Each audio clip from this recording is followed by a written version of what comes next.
Welcome back again to another episode. And tonight we're going to continue the same conversation.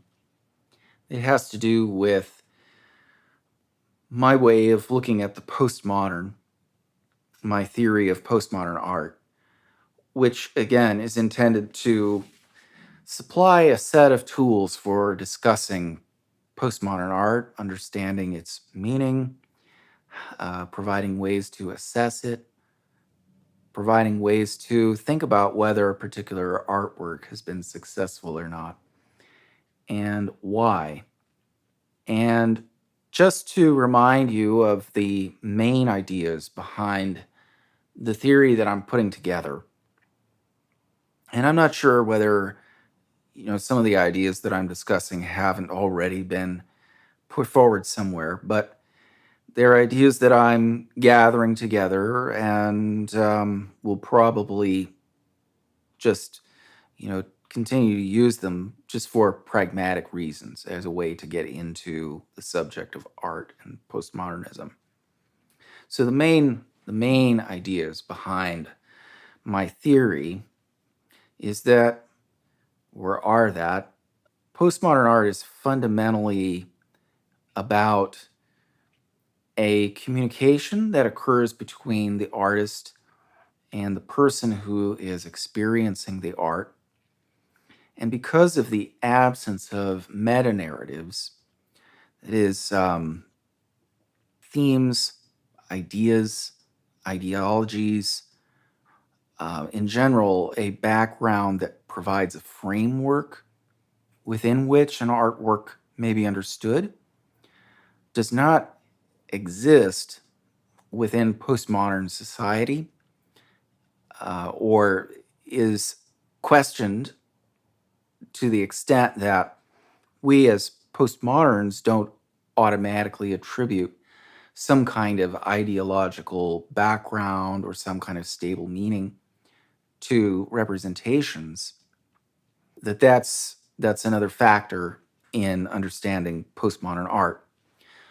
So what I want to say is that this communication between the artist and the person experiencing the art is not a communication that can be or that can take place by virtue of a pre-established set of meanings, or that is not an avenue by which one can make sense of an individual work of art in most cases.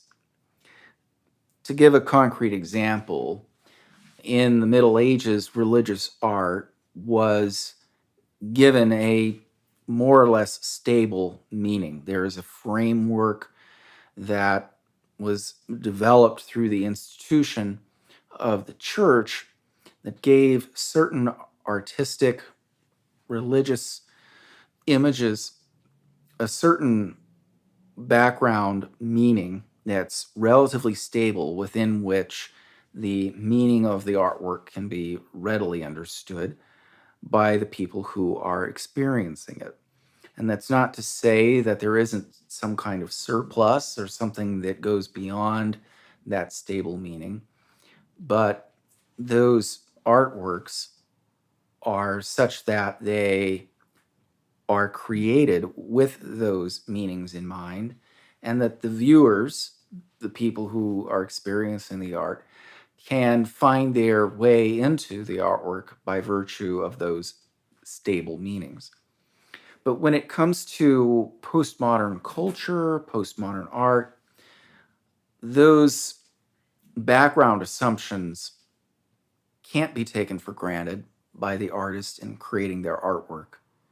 And so the communication that occurs between the artist and the person experiencing the art is one that has to take on a more localized significance, both in terms of place and in terms of time, where the experience becomes something individuated, something that's individualized, something that takes place in a particular time, a particular place, that allows for a certain meaning to emerge.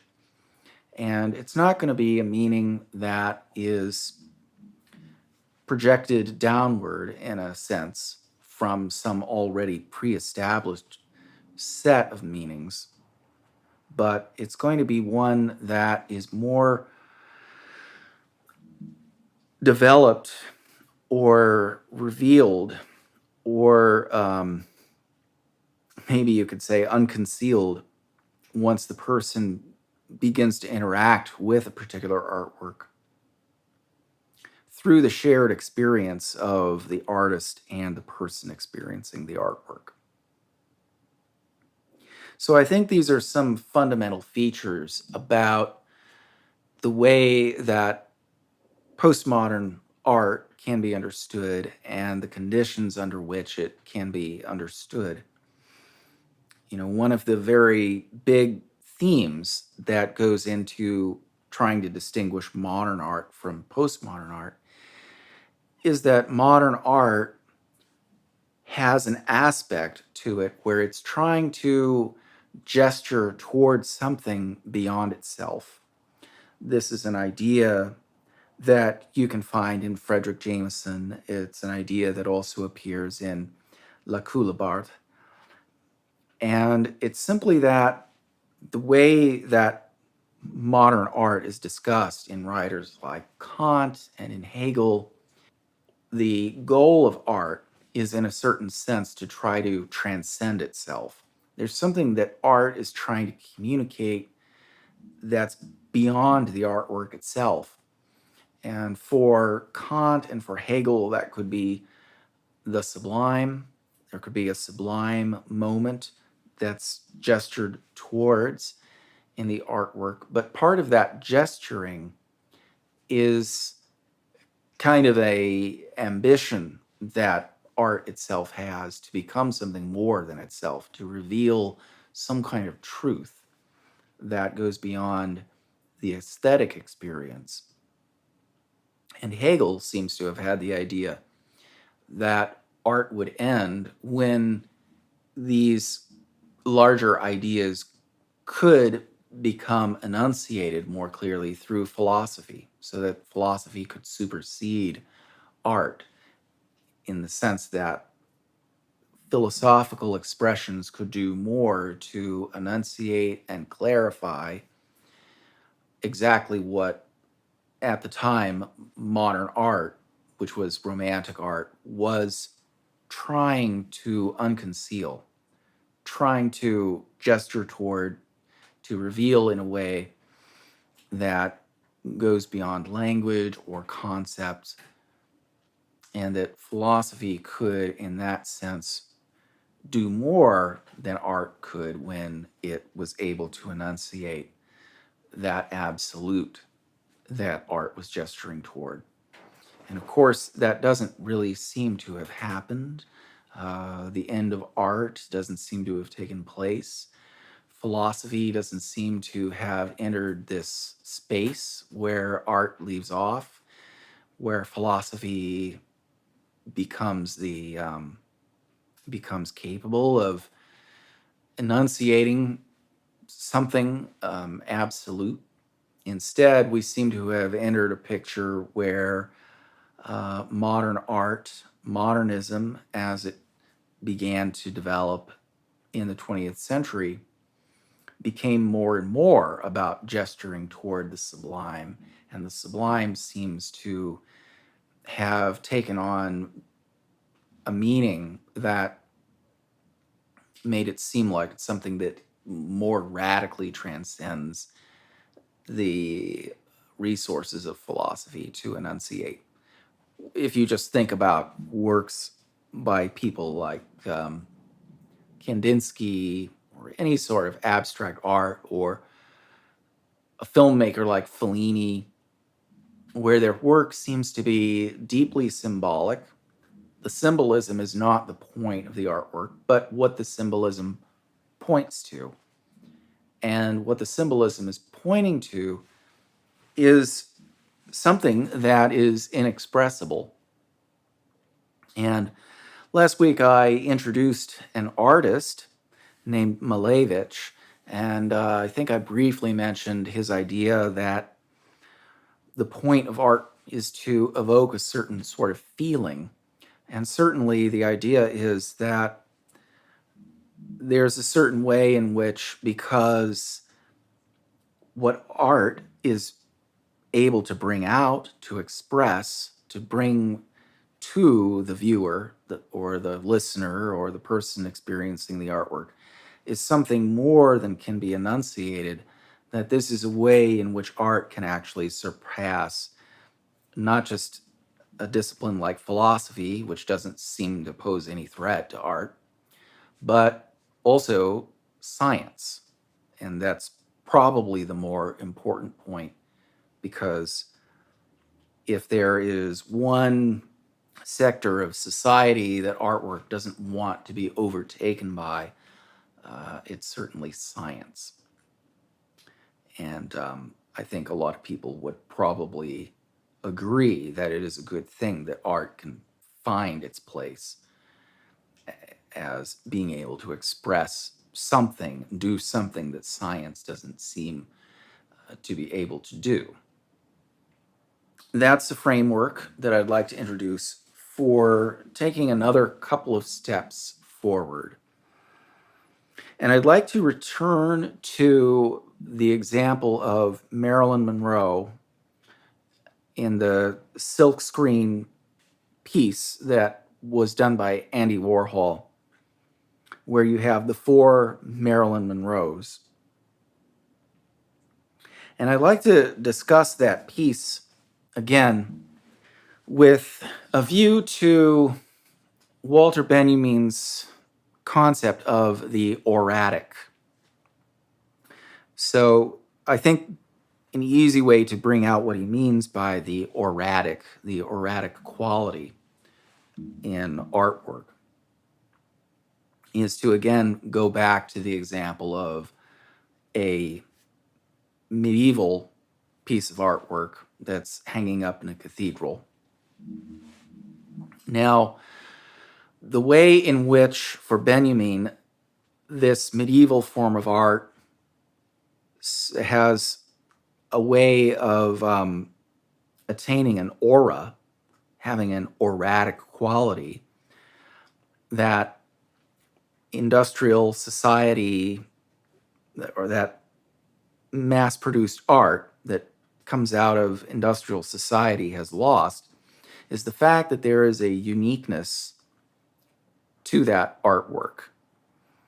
The artwork hasn't been mass-produced. It's not something that is just hanging up in somebody's college dorm on a wall as a poster, but it is something absolutely unique. There's only one of it. You might have to travel for several miles to get to see it. And because of that, it acquires an aura. It has an origin. It has a certain lifespan to it. It won't always have the same colors, the same brightness as the original did. And another example might be a theater performance. A theater performance can still be thought of as having an auratic quality, as having an aura about it. Because when the actors take the stage, it will be a unique event. We have no way of knowing what will occur when the actors take the stage. If somebody messes up their lines, or if they make a great improvisation. And we, as members of the audience, in some way or form, understand this. We can feel the energy, and the actors in the play also feel that energy, because this is a unique event and it won't be repeated. But when it comes to industrial society, where everything is mass produced, art tends to lose that auratic quality. It tends to lose that aura that it has. And the flip side to that is that art becomes more accessible, Benjamin seems to have had the idea that as media like film take over and photography become more and more accessible, that our culture will be enriched by the greater accessibility of artworks.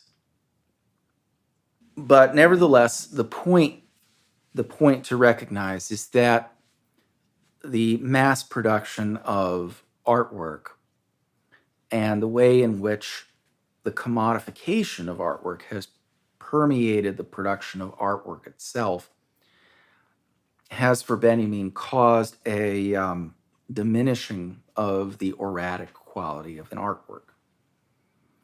And if we look at, or if we just try to imagine looking at Warhol's silkscreen with the four Marilyn Monroes, to what extent does it have a claim to possessing some kind of auratic quality?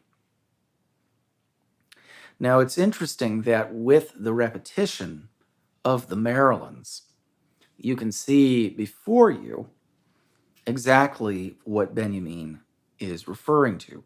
He's referring to the mass production of art. So you have a reproduction of the four Marilyns, each one having a slightly different color scheme, but there is a reproduction there. Another thing that the four Marilyns does is it suggests a way in which the very repetition of her image goes hand in hand with her celebrity. So the way in which we encounter her as a celebrity is as someone who has been subject to commodification and reproduction. And that's the way in which she, to some extent, probably has to approach her work, is through the lens or from the perspective of someone who's entering into creating a commodity that is going to be mass produced. Films, images in magazines, that sort of thing. Now, to what extent can the silkscreen give us some sense of aura? To what extent does it possess an auratic quality? Well, one way in which you could think of it is that there is some aura that attaches to her celebrity status itself. Another way that you could say that it gains an auratic quality is through the fact that she died.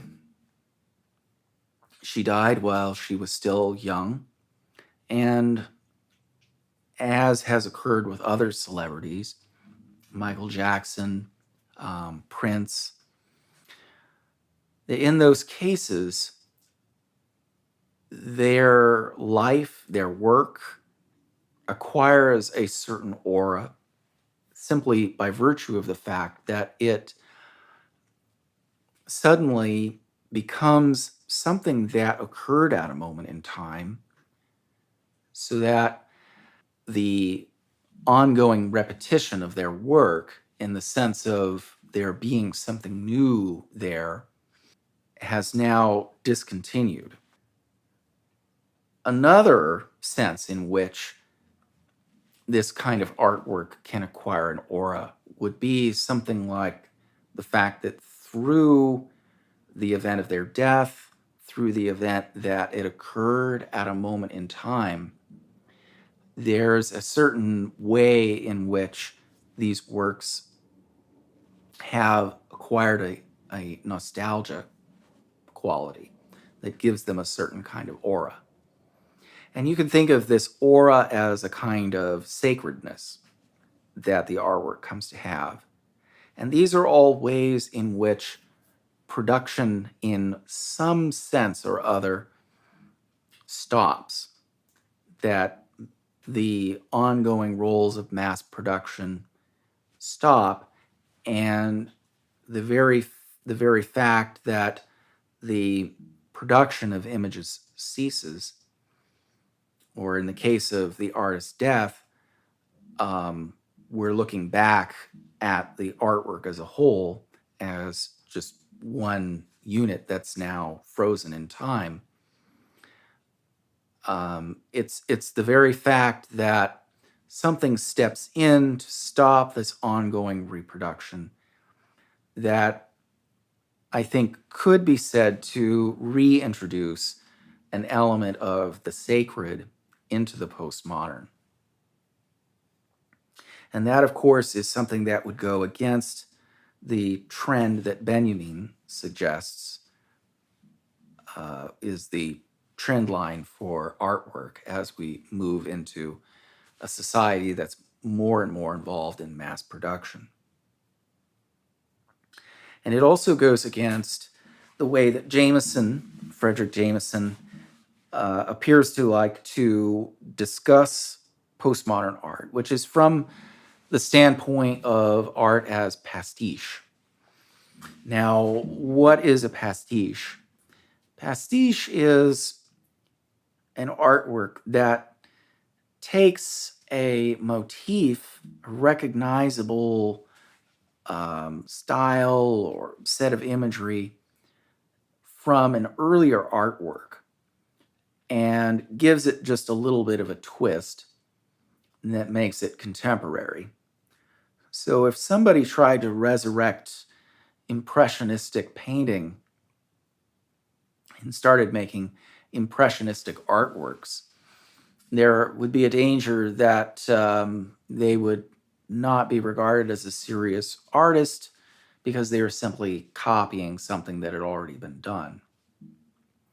But if, in addition to creating a painting that looks a lot like somebody like Manet or Pissarro, someone like that, they gave it a little twist that indicated that they were doing something to it, like putting, I don't know, a baseball hat on somebody or something like that, just to show that they are self-consciously aware that they are doing a work of imitation, would be to bring you into the realm of pastiche. And another way that pastiche can be created is by mixing different styles, mixing different cultural periods into one artwork, maybe not just by one little gesture, but by creating something that's more like a collage of different styles. Or if we're talking about a postmodern novel or a postmodern reading strategy for a novel, it would be to look at the different intertextual references that the novel contains. So looking at all the different ways in which a work like T.S. Eliot's Wasteland refers to other works and trying to understand how we can build meaning out of this collage of cultural references.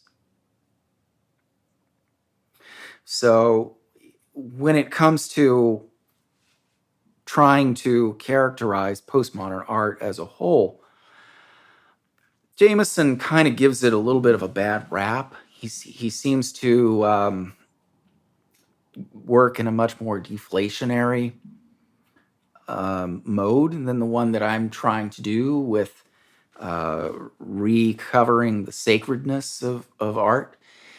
His way of looking at postmodern art is to kind of go in the opposite direction, that because pastiche is kind of the core of what postmodern art is all about, it's really an artwork that hasn't quite figured out what to do with itself. It hasn't quite figured out what it wants to be, how it wants to represent itself. Instead, it's borrowing from older cultural forms. And I suppose in a way that reflects postmodern society itself, there's kind of a sense of not quite having figured out some sort of universal principle that brings things together in one identifying package, but rather we just have a loose collection of things. And that idea does work very well with my way of characterizing postmodern art as something that's local, where meaning is communicated in a local sense, both in time and space, and involves an interpersonal communication as a way of reaching toward meaning. But there's a way in which pastiche has a kind of surface quality to it. There's a way in which it rejects depth that, if you look at the Marilyn Monroe silk screens, you could also say exemplifies that idea, that there's a way in which the very seductiveness of Marilyn Monroe is the same seductiveness of the commodity itself, and that the two interpenetrate one another, that the two are already so infused with one another that there's no way to separate one from the other. And this is a quality that's already built into art, in as much as it's a reflection of our late capitalist society, which is a term that Jameson likes to use quite a bit. But what I want to suggest is that, and this is a little bit dependent upon the way that you would experience a piece like the silk screen of the Marilyn Monroes, is that there is a way, at least in those senses, that you could bring meaning, first of all, so that we don't have an utterly deflationary view of postmodern art. It just has no meaning. It's only referring to older time forms, and there's nothing stable or really referential about it. There's no sense in which it's referring to an idea that goes beyond itself, some kind of greater truth that Hegel thought would, be the end of art when philosophy finally expressed it. But what I want to suggest is that there is a way in which postmodern art can find meaning and communicate meaning. And it's going to be something local. And not only that, but there's a way that it can gesture to something beyond itself and have an erratic quality. And another example of the way in which postmodern art can do this, beyond the Marilyn Monroe example, is through another art form that Jameson says is characteristic of the postmodern period, which is the nostalgia film. So, American Graffiti is a great example. It's the one that he uses. And the idea is simply that we, in our postmodern period, are beginning to look back at older forms. We're recreating them, giving them a new kind of reality that comes out of our nostalgic way of looking back at them. And rather than seeing the nostalgia film as symptomatic of something that's as a symptom maybe of some kind of cultural decay, of an artwork that doesn't know what to rebel against or what to be in opposition to and has nothing to say, I want to say that there's a sense in which nostalgia, because it involves that same kind of element of frozen time, a sense in which now we can say that there's something non producible here, something unique, is a way of bringing an auratic quality back into art. And maybe this is a strategy that postmodern art needs to explore if it wants to take the next steps toward some kind of new art something that really communicates to people and speaks to people. And it seems like nostalgia films are films that are very successful. Jameson thinks Star Wars is an example of a nostalgia film because it reminds people of his generation of older serial cartoons like Buck Rogers and things like that. But what seems to have occurred is that, at least in the way that Jameson describes the arc of the cultural development, as we move out of the 50s, 60s, and 70s, art was all about being oppositional. It was all about contesting something. And what Jameson describes is a kind of bottoming out of art where it has nothing to contest any longer. It loses its rebellious edge because it becomes co-opted by consumer society. So in the 80s, late 70s and 80s, there's punk rock, of course. And in the 90s, you have gangster rap. He directly refers to the example of punk rock. And what he says is that, in the 80s, we all just kind of took punk rock in stride. Like maybe what he has in mind is how the 1950s might have looked at punk rock, which, you know, would would be something that would not have been acceptable.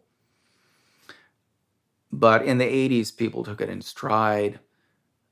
So we've already overcome a lot of those cultural barriers to accepting things. We overcame our conformity mindedness that we had in the 1950s. And with something like punk rock, there's also the fact that very early on in the movement, it became co-opted by the forces of capitalism themselves. And I'm not sure how early on this occurred, but it's also become the subject of conversation in academic circles as well. I have read a couple of articles about punk rock, and I can just say that I have really enjoyed that as well.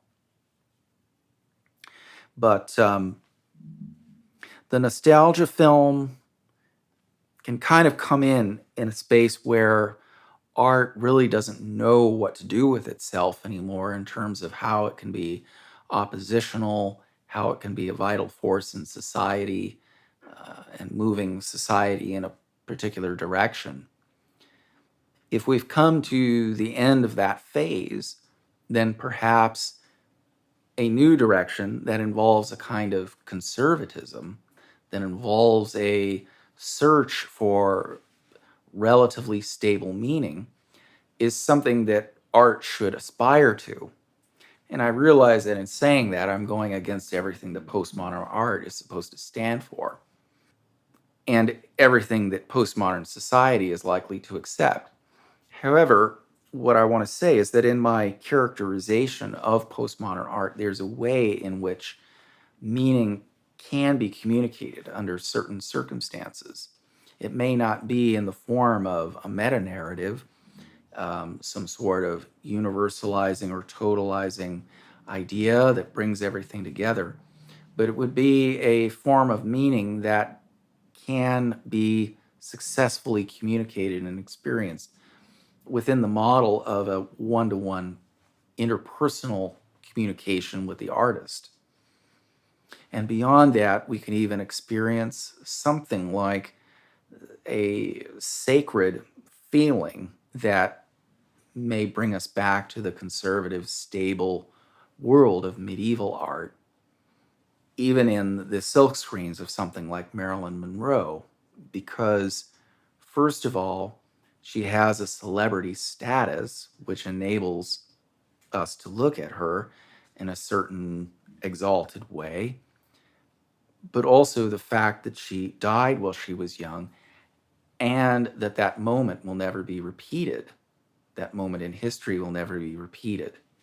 So it's a way in which the artwork is gesturing toward the unique, unrepeatable moment that has an origin, that has a lifespan, that ends at a certain time, that goes directly against the forces of mass production. So it's in this way that you could say even a postmodern artwork can try to gesture towards something that exceeds itself, that's greater than itself, and also, in doing so, points out the very contradictions involved in trying to make that gesture. The reproducibility of the image and the fact that it's a commodity, the fact that it's hanging in a museum, subject to certain institutional constraints. All of those things are built into the very presentation of the artwork, and yet the artwork shows us a way to try to go beyond them. And that seems to be a vital need for people in postmodern society. So with that, I'm going to call it a night.